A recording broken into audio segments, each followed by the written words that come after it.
And we need to get to this scale in order to have the most parameters in the world. But then the larger concept is that if you want to build trillion parameter AI models, or we want to go even beyond that. Right now, the largest large language models are at about 1 trillion parameters. So we want to be processing 300 millimeter wafers using light to communicate across the wafers and get to 300 millimeter scale so that it becomes cost effective and you can build large models. But you need to go further than that. You need to start stacking these wafers, and you use free space.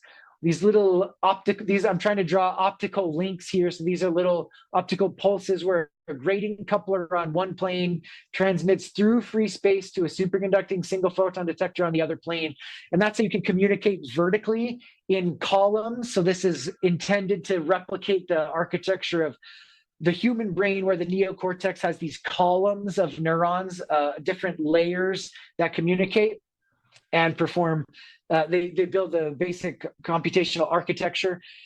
So free space optics to communicate vertically. And we need to get to this scale in order to have the most parameters in the world. But this is really the vision that we're trying to achieve, is where you build trillion plus parameter models, superconducting optoelectronic networks, superconducting circuitry for all of your computation, learning, everything that you would consider sort of on the information processing side.